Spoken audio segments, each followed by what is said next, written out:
Romance of Sui and Tang Dynasties Chapter 30. So picture this. The West Pavilion, the Sichuan, lovely spot in the palace, beautiful spring afternoon. And we start with 5 court beauties, the Myron. Their names are Zugier, Hanjun, Yaonyang, Tuanyang, and Yuan Bao'er. And they're trying to entertain themselves, singing old songs apparently. Yeah, but it's falling a bit flat. It wasn't engaging enough because, frankly, there wasn't anything writing on it. In that kind of environment, pretty much every action needs a purpose, right? So Zugier suggests, ramping things up a bit. Let's have an impromptu poetry contest. Okay.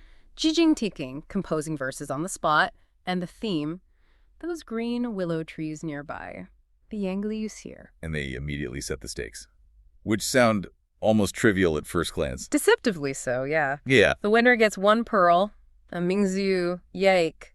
Nice, but, But the loser. the loser has to host a whole banquet. Patai Ishiju. It's not a huge material cost, maybe, but the social cost, the humiliation of being singled out as, well, the least gifted, that's significant. Yeah, you definitely wouldn't want that. And what's really fascinating right from the start is how the poetry itself becomes this kind of litmus test for ambition, for strategy. It moves pretty quickly from just art to something else entirely. In just 4 verses, yeah. Okay, so let's track that. Hanjun goes first, and she sets a really high artistic standard. Her verse gets called Yam Tun Baisu, really top-tier stuff. Yeah. Right, sophisticated. It's all about the willow as the pure essence of spring. She's aiming for, pure poetic merit. Then Tuanyang follows up. Hers is more sensory, focusing on how the willow branches seem to tangle things up, maybe confusing the palace orioles, making them sing, still very much in that nature aesthetics zone. Still quite safe, poetically speaking. But then Zugier and Yaonyang, they take a sharp turn, don't they? They absolutely do. They bring in the emotional reality of being stuck inside the palace walls. Yeah. Their poems connect those soft willow branches to sadness, to longing, Jijiangzi, and this deep palace sorrow, Chusharen. It's like they're saying, yeah, it's pretty, but we're lonely here. Acknowledging that feeling of being just one among many. And those themes of sadness, they often hit home because they're true, right? They reflect the actual experience. Truth doesn't always win prizes in this setting. Exactly. Truth and beauty are rarely the winning ticket here, and that is precisely where Yuan Bao'er makes her move. Her verse is also quite lovely, aesthetically pleasant, but she slips in one line that is just, politically brilliant. Or maybe explosive is the word. Which is... She says, the willow, yeah, it's beautiful, but its charm is, and I quote, half due to the royal rain dew of the emperor's grace. Ban shi huanjie yuluem. Wow. Okay, so she directly links the beauty of nature to the emperor's power. It explicitly attributes half of its beauty to his grace, his influence. And what's the reaction? The game just stops instantly. The other 4 basically concede on the spot. Really? They just give up? Yep. They throw in the towel. They declare her poem superior. And, crucially, not because it was necessarily better poetry than Hanjun's Yangshan by Shu, no. Why then? Because, and this is the key, she did not forget the emperor's grace, but Wang Zhinin. So, wait, they openly admitted that? Blatant flattery beat actual talent, just like that. Didn't anyone stand up for the sad poems, the artistic ones? Well, the source implies that the real point of the art in that context wasn't really about beauty for its own sake. The point was getting notice, getting favor. The second Bao'er brought the emperor into it, made him the source of the beauty she'd won, because she showed the correct mindset, loyalty. They saw the writing on the wall. They did. Arguing for their own poems at that point would be like questioning the emperor's supreme importance. And you just don't do that. Not if you want to stick around. So Bao'er gets the pearl. Not for being the best poet, maybe, but the smartest player. The most politically astute, absolutely. But just as they're about to, I guess, sort out the prize and the penalty, there's a twist. A big one. The emperor himself, he'd been there all along. Oh, way. Yes, Emperor Yang. Apparently he was awake, he'd missed Bao'er, and he slipped behind a screen and just listened to the whole thing. Eavesdropping. Okay, that changes everything. Suddenly the stakes were way higher than they thought. Exactly.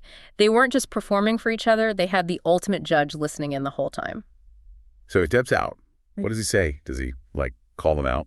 No, he actually validates the whole thing. He's quite smooth.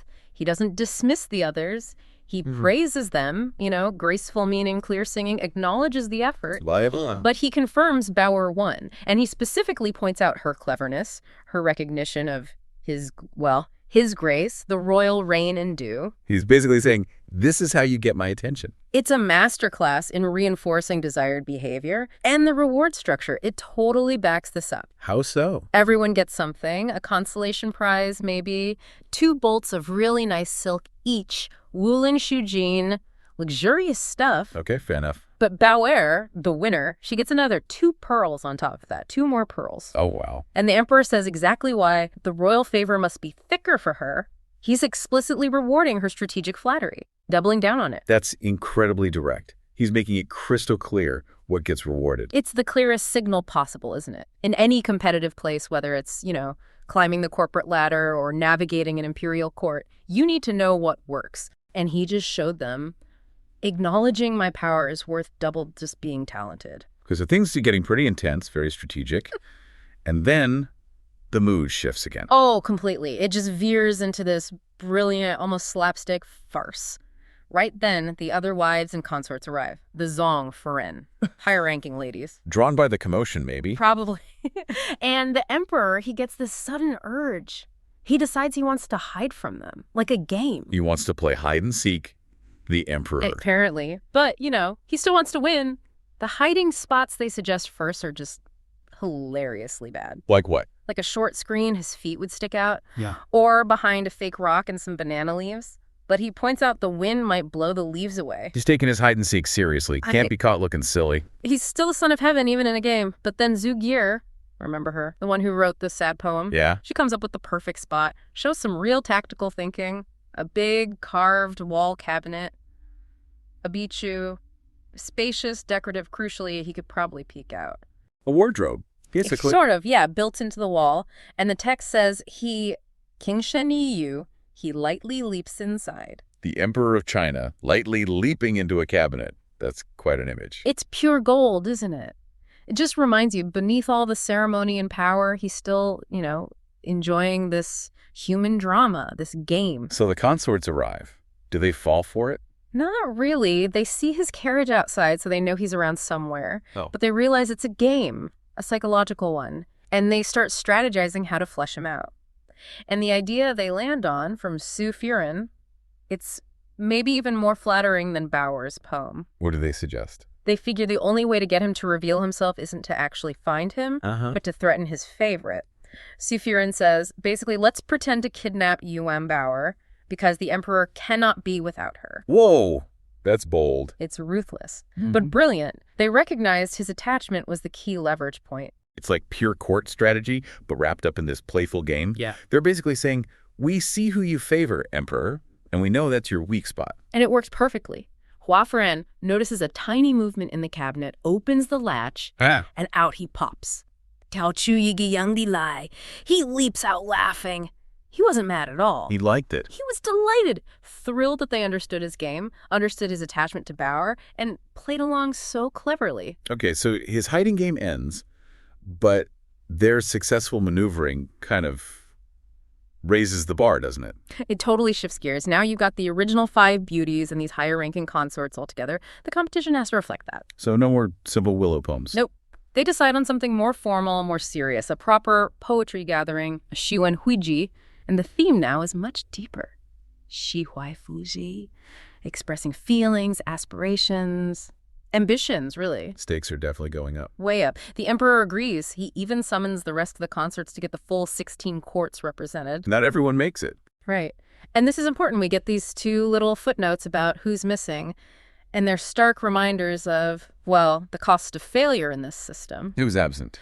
First, Li Feren from the Yifeng court. She's out with Jiang Zibing. Lovesickness. Lovesickness. Yeah, and the text strongly implies it's because the emperor hasn't visited her. She's literally sick from neglect, lack of favor. Okay. And the other one? Sha Firen from the Baolin court. She's absent due to some strangeness in her body. Vague, maybe physical, maybe mental. Doesn't really matter, does it? Not really. The point is, both absences just hammer home the intense pressure, the mental, emotional toll this constant competition takes, even when you're not actively competing. It's a tough environment. Brutal. And it's in this environment with these pressures that they propose the final, almost terrifying wagers for this new poetry contest. Okay, what are they? Forget pearls and banquets, I assume. Oh, way beyond that. Flower Furen and others suggest stakes that are tied directly to the emperor himself, his physical person. The reward for winning. The ultimate prize. The judge, who is the emperor, remember, gets sent to the winner's court for a night of. Well, pleasure. So poetic success equals imperial intimacy, directly linked. Inextricably. But it's the punishment for the loser that's just, wow, it's brilliantly awful. What is it? The loser also gets the emperor sent to her court for the night, But not for pleasure. definitely not. He's sent there to be acupuncture treated. Zenju Taiye, all night. Wait, actual needles. Acupuncture, or is that like a code word for something else? The text is pretty literal. Zenju, needles and moxibustion. Physical treatment, likely uncomfortable. So the loser has to host the emperor while he's getting poked with needles all night because her poem wasn't good enough. Exactly. Think about the humiliation. You're forced to be present for the emperor's discomfort, knowing your failure, your lack of sufficiently pleasing poetry is the reason he's there. Miserable instead of enjoying himself. That is psychologically ruthless. It's the most intense motivational system imaginable, right? The gap between winning and losing isn't just status anymore.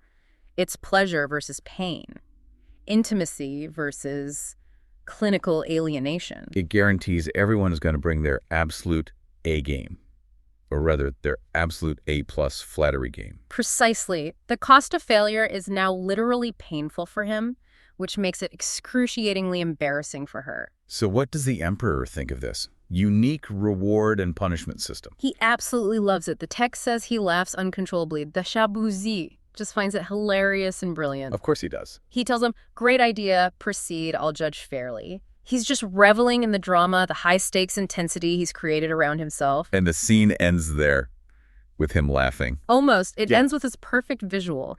Emperor Yang strolling among the ladies as they're all concentrating, composing their poems, and he sees himself like a stage puppet. Yan Taishang de Kule, or maybe figures in a lantern festival parade. Yuaxiao Zumading. He's the main attraction. He's the absolute center of their universe, the reason for all this frantic, beautiful, strategic effort, and he's loving every second of it.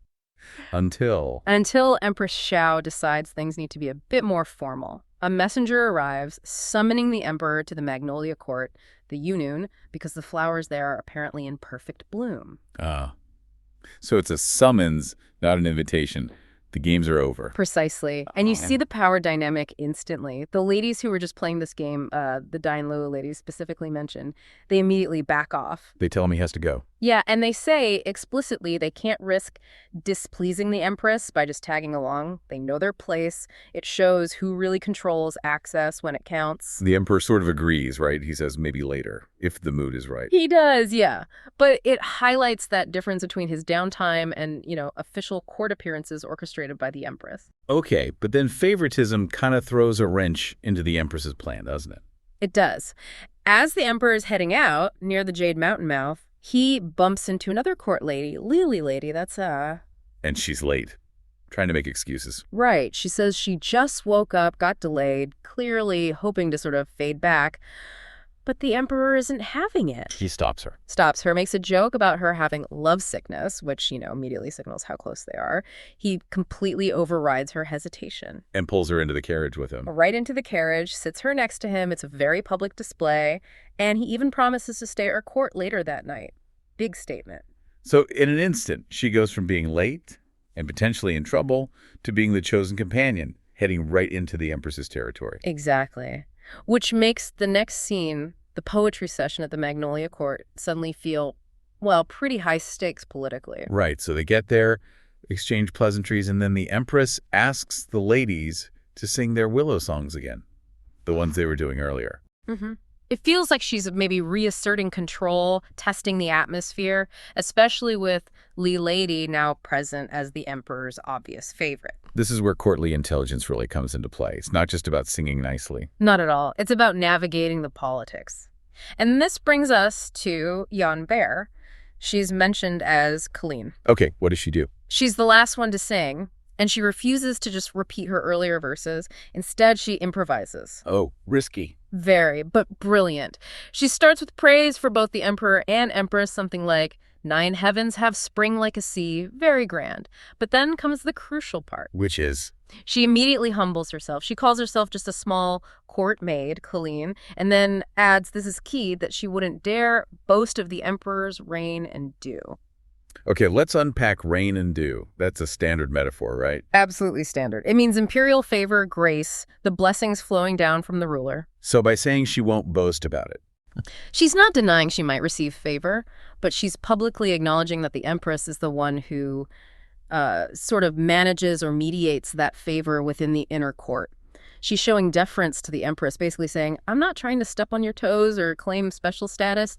Very clever, especially with Lee Lady standing right there. A direct contrast to Lee Lady's very public elevation moments before. Spot on, and the empress gets it immediately. The source says she recognizes Bear's talent and propriety. And the reward shows it, doesn't it? It really does, not just a cup of wine. The empress takes off her own gold bracelet, her minish, and gives it to Bear. Wow. That's a statement. Huge statement. It publicly validates Bear's strategy. It tells everyone, Lee Lady included, that respecting the empress's position is the way to get her approval. It's court politics distilled into one small gesture. Okay, so that's the social drama playing out. But while this is happening, the emperor's attention starts to drift, right? Yeah, he's had some wine. He's maybe a bit restless after the poetry. He wanders into a nearby hall and just stops. What catches his eye? A huge painting on the wall. The Guangling map. The text describes it vividly, mud gold, cyan green paint, showing mountains, rivers, temples, villages, a whole landscape. Guangling being modern Yangzhou. That's right, and he is completely captivated. People try to offer him tea, he waves them off. He's just staring at this map, saying it makes him miss the scenery there intensely. It sounds like more than just liking the painting. Oh, it's bordering on obsession. And when Empress Xiao and Leah Lady come over to see what's got him so absorbed, he starts tracing the features on the map for them, almost giving a lecture. He's connecting with it personally. What does he point out? He starts with the river, the Yangtze Canyon. He specifically mentions it flowing from the 3 gorges, how it divides north and south, and he uses its old famous nickname, the Heavenly Moat. The Heavenly Moat. Yeah. That's significant. That was always seen as the great natural barrier. Exactly. By highlighting that, he's implicitly emphasizing his power over it, his control of this fundamental feature of the empire. It's not just geography, it's about imperial scale. And the mountains, too. He lists quite a few. Yeah, he points out specific ones, linking them to history and legend, like Fu Mountain with Yu the Great's temple, Datong Mountain, where some king supposedly cast money. He's layering meaning onto the landscape. And he identifies the old city there, Wucheng. Wucheng, yeah, the ancient capital of King Fuchai of Wu. He notes how it's protected by the mountains and water. And importantly, you have to remember, Emperor Yang had actually governed this region earlier in his career. Ah, so this isn't some random place on a map. He has a personal history there. A deep connection. It's familiar territory, but also territory steeped in ancient power and prestige. And seeing it depicted like this, well, it triggers something. Uh-huh. Pretty much. He suddenly declares his big idea. He wants to build a new capital right there in Guangling. He says it's to collect the essence, the secrets of the region. Collect the essence. So capture its spirit, its best qualities. Kind of, yeah, like harnessing its positive energy or auspiciousness. But it quickly gets practical.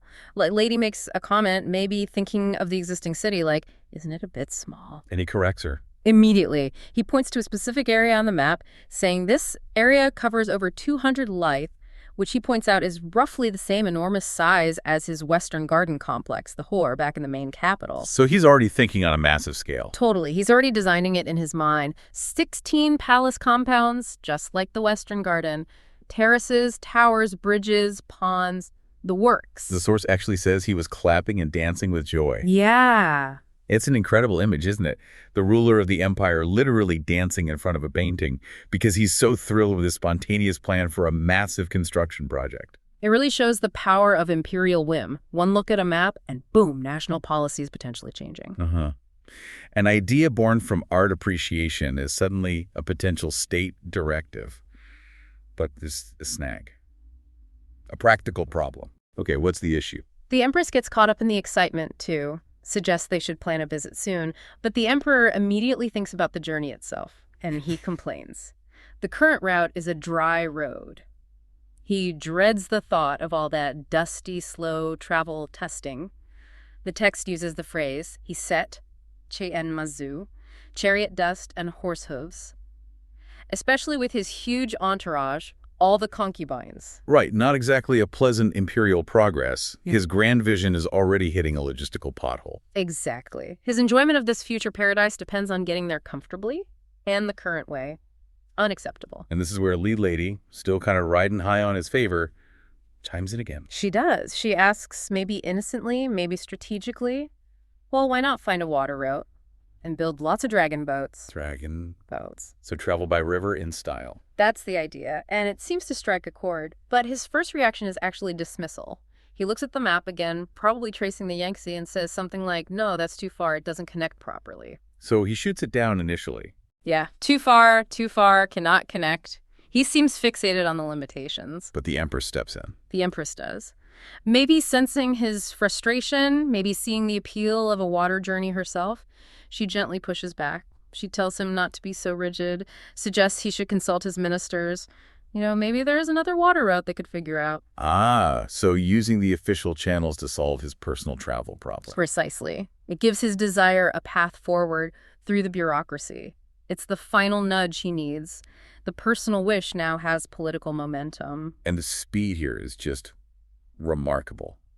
That night ends. The source notes he stays with both the Empress and Lee Lady. Interesting detail, confirming their influence. Both women played a key role in this moment. But the very next morning. He holds court.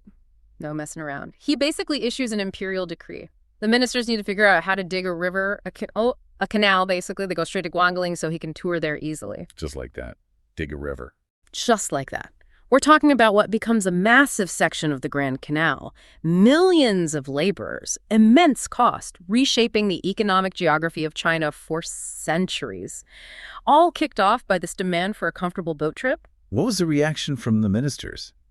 They must have been floored. Completely. The source says they were stunned, just looking at each other, totally speechless at first. They had to ask for time, to thoroughly investigate how on earth they could actually do this. It wasn't a suggestion. It was an order born from that afternoon's map gazing.